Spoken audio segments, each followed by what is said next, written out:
The Afghan sun beat down on the shattered village, turning the air into a furnace of dust and heat.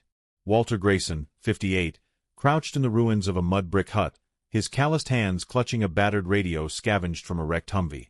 His gray hair was matted with sweat under a faded cap, his civilian contractor badge dangling like a bad joke. To the 3 Marines and the Afghan interpreter crammed beside him, he was an outsider, a retired National Guard mechanic too old for war, his presence a liability in this kill-or-be-killed wasteland. But Walt's sharp blue eyes, creased from years squinting at engine guts, scanned the hut's shadows with a soldier's focus. He'd rebuilt trucks under Iraqi shellfire, mapped desert trails by feel, and knew how to turn scrap into survival. The Taliban ambush had hit their patrol at dusk, a storm of AK-47 fire and RPGs tearing through their convoy. Walt, sent to repair a generator at a forward base, had been caught in the chaos. When the shooting started, he'd led the survivors. Private Mike Delgado, a wiry 22-year-old with a grazed arm, Lance Corporal Tara Klein, a steely-eyed machine gunner clutching her M249, Private First Class Nate Burrows, 20, with shrapnel in his side, and Farid, a nervous interpreter clutching a knife, into the hut, its walls pockmarked from past battles. The space was suffocating, barely 10 feet square, with a caved-in roof letting in slivers of starlight. The air reeked of sweat, blood, and the sour tang of scorched metal from the burning convoy outside. "They're closing in," Farid whispered, his voice trembling as he peered through a crack in the wall. His thin frame shook, his eyes darting to the shadows. Outside, the crunch of boots on gravel mixed with the low murmur of Pashto, sharp and urgent. Walt's ears, tuned from years of catching the faint ping of a failing engine, counted at least 15 Taliban fighters, their steps methodical as they swept the village. "Keep it together," Tara hissed, her hand steady on her weapon despite the sweat beading on her brow. Her voice was low, but her glance at Walt held doubt. "We're pinned. No way out." Nate groaned, his hand pressed against his side, blood seeping through his fingers. "We're screwed," he muttered, his face pale in the dim light. "Why'd we listen to him? He's no grunt, just a wrench monkey." Walt's jaw clenched, but he stayed silent.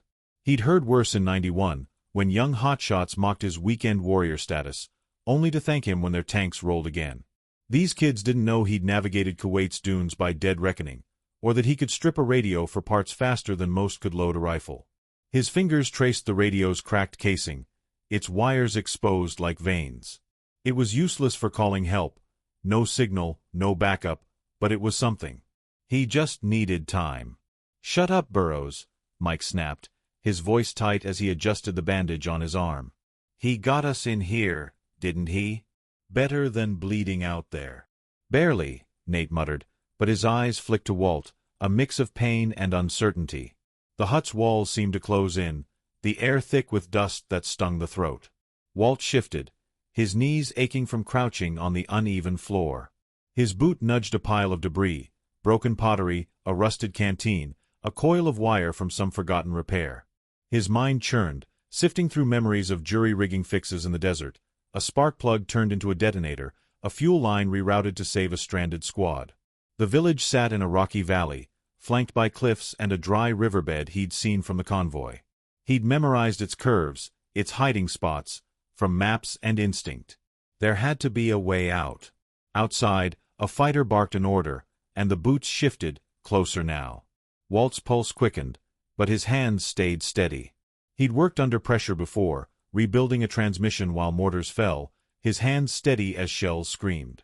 The radio in his lap sparked a thought. Its parts, combined with the debris, might make a distraction, something to draw the Taliban away. "Walt," Tara said, her voice low but urgent. "Nate's bleeding bad. You got anything for him?" Walt nodded, reaching for his contractor's pack, a battered canvas bag stuffed with tools, a first aid kit, and a flask of water. "Gauze and tape," he said, tossing them to Mike. "Keep pressure on it. Elevate his legs if you can." Mike caught the supplies, his hands fumbling but quick.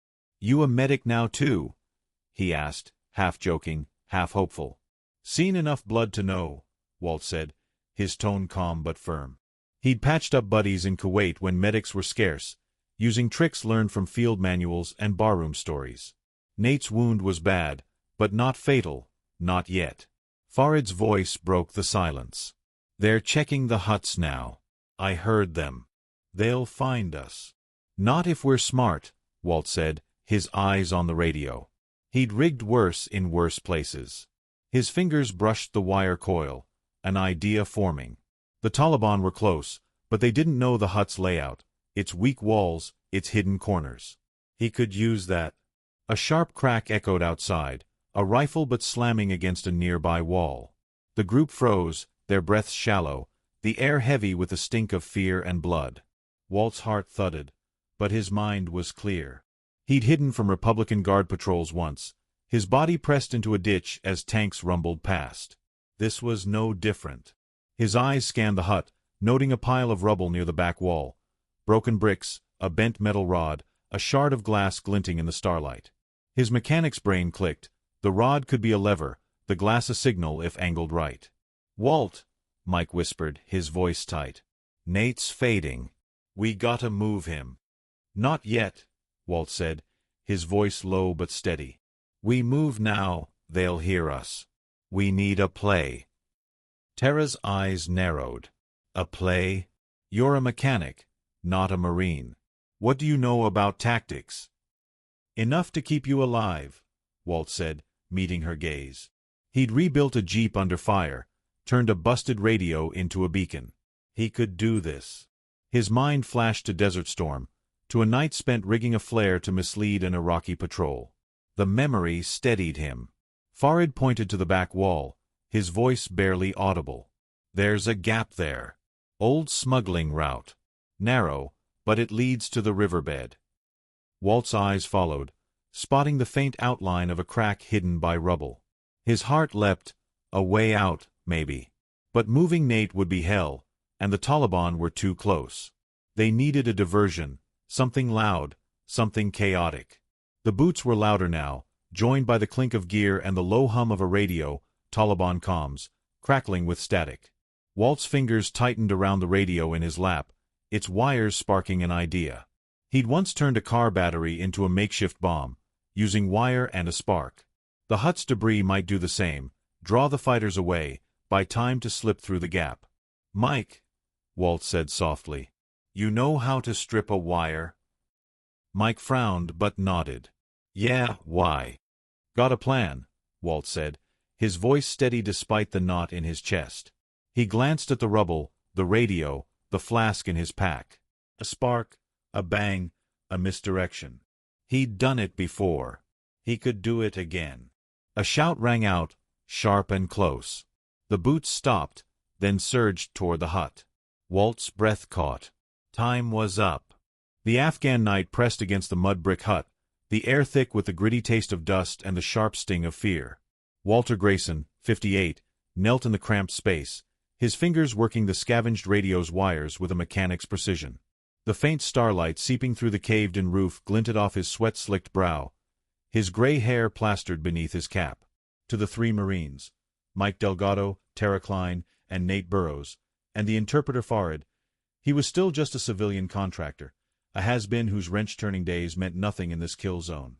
But Walt's mind churned like an engine, piecing together a plan from the hut's debris and his Desert Storm memories. The Taliban were closing in, their boots crunching gravel outside, their voices sharp with suspicion. Nate's groans grew weaker, his blood pooling on the clay floor. Time was a noose, tightening fast. Walt's hands moved steadily, stripping insulation from the radio's wires with a shard of glass. His plan was risky: rig a distraction using the radio's battery, the coil of wire, and the flask of water to create a sparking, noisy trap that could draw the Taliban away from the hut. If they could slip through the smuggling route Farid had pointed out, they might reach the dry riverbed and evade the patrol. But the group's doubts hung heavy, their whispers sharp with tension. "You sure about this, Walt?" Tara asked, her voice low but edged with skepticism. Her hands gripped her M249, her eyes flicking between him and the crack in the wall. "If that thing blows wrong, we're lit up." "It won't blow," Walt said, his tone calm despite the thud of his pulse. "It'll spark, make noise, maybe start a small fire. Enough to pull them away." He'd done something like this in '91, rigging a truck's battery to flare and distract an Iraqi patrol. It had worked then. It had to work now. Mike pressed the gauze against Nate's side, his hands slick with blood. "You're betting our lives on a sparkler? Man, you're crazy." "Crazy's kept me alive," Walt said, his eyes on the wires. He remembered nights in Kuwait, cobbling fixes from scrap while mortars fell. His hands hadn't shaken then, and they wouldn't now. Farid shifted, his knife glinting in the dim light. "They're too close," he whispered, his voice trembling. "I hear them, 2 huts away. If we move, they'll see us." "Not if they're chasing a ghost," Walt said. He glanced at the rubble pile, the metal rod, the broken pottery, the canteen. His mind clicked. A spark could ignite the canteen's leftover fuel residue, amplifying the distraction. He just needed to time it right. Nate's breathing grew shallower, his face gray in the starlight. Mike's hands shook as he adjusted the bandage, his eyes darting to Walt. "He's not gonna make it if we don't move soon. You got a real plan, or you just stalling?" Walt ignored the jab, his fingers looping wire around the radio's battery terminals. "We make them look the wrong way. Set this up near the entrance, let it spark and pop. They'll think we're there, not here. Then we crawl through that gap." He nodded toward the crack in the back wall, barely wide enough for a man. Tara's eyes narrowed. "And if they don't bite? Or they spot us crawling?" "Then we fight," Walt said, meeting her gaze. "But I'd rather not. You got a better idea." She hesitated, then shook her head. "Just don't screw this up, old man." Walt's lips twitched, not quite a smile. He'd heard that tone before, young soldiers thinking age meant weakness. He'd rebuilt a tank's transmission under fire at 35, navigated a convoy through a sandstorm at 40. Age had taught him patience, precision, and how to outthink a problem. These kids would see. Farid's voice cut through. "The gap, it's tight. Nate's hurt bad. Can he even fit?" "He'll fit," Walt said, his voice firm. "We carry him if we have to." He dragged a wounded buddy through a Kuwaiti ditch once, his back screaming but his grip iron. He could do it again. The boots outside grew louder, the Taliban's voices sharper. A rifle but tapped a nearby wall, the sound echoing like a hammer on Walt's nerves. He worked faster, twisting the wire into a crude circuit, connecting it to the battery. The flask's cap came off with a soft pop, the faint whiff of old fuel stinging his nose. He poured a trickle onto the pottery shards, enough to catch a spark. His plan was simple but delicate. Set the trap near the hut's entrance, trigger it to draw the fighters, then lead the group through the smuggling route to the riverbed. The cliffs beyond might hide them till dawn, when air support could spot them.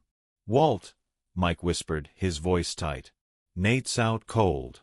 We gotta dose him or he's done." Walt glanced at his pack, the first aid kit's contents sparse. "Morphine's in there. Half a syringe. Keep him stable, but don't knock him out completely. We need him movable." Mike nodded, rummaging for the syringe. Tara watched Walt, her skepticism softening into something like respect. "You really think this'll work?" "Worked in 91, Walt said, his voice steady. "Fooled a whole patrol with a burning tire and a car horn. This is better."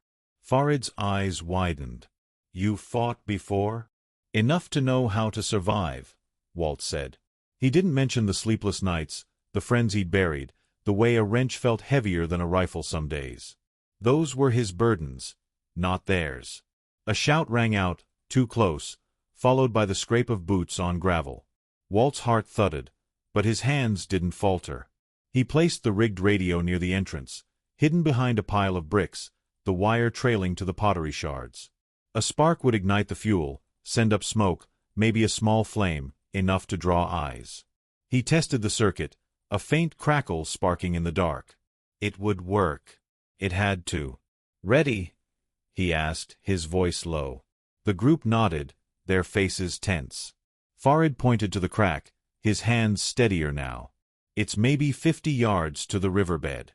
If we're quiet, we can make it." "Nate can't walk," Tara said, her voice flat. "We'll have to drag him." "I'll take him," Walt said. He'd carried heavier loads in worse places. His back would hate him, but his will wouldn't break. Mike injected the morphine, Nate's groans easing slightly. He's stable, but not for long. We gotta go now. Walt nodded, his eyes on the entrance. The Taliban were one hut away, their flashlights cutting through the night. He remembered a night in Desert Storm, hiding in a burned-out truck, his heart pounding as he rigged a radio to blare static and draw fire away. He'd been scared then, too, but fear was just fuel. He handed Tara the metal rod. If this goes south, use this. Aim for the knees. She took it, her grip firm. You're full of surprises, Walt. Comes with the years, he said, his voice dry. He crawled to the entrance, setting the trap with care. The wire was taut, the battery ready. One spark, and the game would change. The air grew heavier, the dust coating their throats. A flashlight beam swept past the hut's entrance, pausing on the rubble. Walt held his breath, his finger on the wire's trigger point. The group was silent, their eyes locked on him. Farid clutched his knife, Mike steadied Nate, and Tara gripped the rod like a club. The plan was set: spark the trap, wait for the Taliban to swarm it, then crawl through the gap. Simple, but one wrong move would end them. A voice barked outside, sharp and commanding. The boots stopped, then surged forward. Walt's pulse roared, but his hand was steady. He remembered his old sergeant's words: fix the problem, not the fear. He pressed the wire, a spark flaring in the dark. The pottery caught, a thin wisp of smoke rising. The crackle grew, loud enough to carry.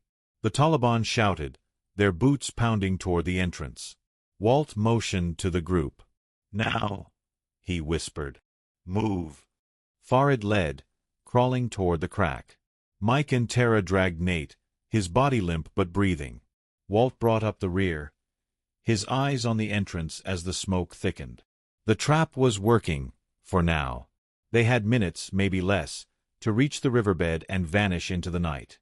The Afghan night was a beast, its heat fading into a bone-deep chill as Walter Grayson, 58, crawled through the narrow smuggling tunnel, his shoulders scraping the clay walls. The air was thick with the sour reek of damp earth and the faint tang of Nate's blood, trailing from his shrapnel wound. Behind Walt, Private Mike Delgado and Lance Corporal Tara Klein dragged Nate, their breaths ragged in the tight space. Farid, the interpreter, led the way, his knife glinting as he navigated the passage to the dry riverbed. Walt's trap, a sparking radio and fuel-soaked pottery, had drawn the Taliban to the hut's entrance, their shouts and flashlight beams fading behind. But the plan wasn't done. Walt's heart pounded, his hands steady from years of wrench work in Desert Storm. He'd prove his worth, not just to the group, but to himself. The tunnel's end loomed, a jagged slash of starlight where it opened to the riverbed. Walt's plan was clear: reach the cliffs, use the radio's remaining parts to signal a passing chopper, and hold out till rescue. But Nate's fading pulse and the Taliban's relentless sweep meant every second was a gamble. Walt's pack, heavy with tools and a single flare, dug into his back. His body ached, but his mind was sharp, fueled by memories of outsmarting Iraqi patrols with nothing but grit and scrap. Farid paused, his whisper urgent. Riverbed's clear, but they're close. I hear them. Walt nodded, his ears catching the faint crunch of gravel beyond the cliffs. Keep moving. We get to the rocks, we've got cover. Mike's voice was strained, his hands slick with Nate's blood. He's heavy, Walt. You sure about this signal thing? Sure as I was about the trap, Walt said, his voice steady. He'd rigged a beacon in '91 from a busted radio, guiding a Black Hawk to his stranded unit. This was no different, just tighter stakes. Tara grunted, dragging Nate's legs. If this goes south, we're done. No offense, Walt, but you're not exactly Delta Force. Delta Force doesn't fix engines under fire, Walt said, his tone dry. I do. The riverbed was a maze of boulders and dust, the cliffs looming like silent sentinels. Walt emerged last, his knees screaming as he helped lift Nate into a shallow crevice. The air was crisp, carrying the faint whine of a distant drone. Maybe friendly, maybe not. Walt's trap had bought the minutes, but the Taliban's shouts echoed closer, their flashlights cutting through the dark. He knelt, prying open the radio's casing, its wires glinting in the starlight. His plan: rewire the battery to boost a signal, using the flare's metal casing as an antenna. If he could ping a chopper, they'd have a shot. "Walt," Farid whispered, his eyes wide. "They're splitting up. Some are coming this way." Walt's fingers moved faster, twisting wires with the precision of a man who'd rebuilt engines in hell. "How many?" "5, maybe 6, Farid said. "They've got rifles, maybe a grenade." Tara checked her M249, her face grim. "I've got half a belt left. We can't fight them off." "We won't," Walt said. "We signal, we hide, we wait." His hands didn't shake, though his heart raced. He remembered a night in Kuwait, wiring a flare to a battery to mark a landing zone. The chopper had come then. It had to come now. Mike pressed a fresh bandage on Nate's side, his voice tight. "He's barely breathing, Walt. If we don't get help soon." "He'll make it," Walt said, his voice iron. He'd seen worse. Boys pulled from wrecks, their pulses faint but stubborn. Nate was tough. They all were. The signal was ready, a crude pulse from the radio, amplified by the flare's casing. Walt crawled to a boulder, angling the makeshift antenna toward the sky. He tapped the wire, a faint crackle sparking. "Come on," he muttered, his breath fogging in the chill. The drone's whine grew louder, now joined by the thump of rotor blades. A chopper, maybe a Black Hawk, circling the valley. "Walt," Tara hissed, her rifle trained on the riverbed. "They're here." Flashlights swept the rocks, boots crunching closer. Walt's pulse spiked, but he kept tapping, the signal pulsing. He handed Farid the flare. "If I say, light it. Aim high." Farid nodded, his hands trembling but steadying. Walt's eyes met Tara's. "Cover us. If they get too close, use the rod." She gripped the metal rod he'd given her, her nod firm. "You better know what you're doing." "Always do," Walt lied, his voice calm. Fear was there, but he buried it, like he had in Desert Storm when a sandstorm swallowed his convoy. He'd found a way then. He'd find one now. The chopper's thud grew louder, its searchlight cutting through the night. Walt's signal pulsed, a desperate SOS.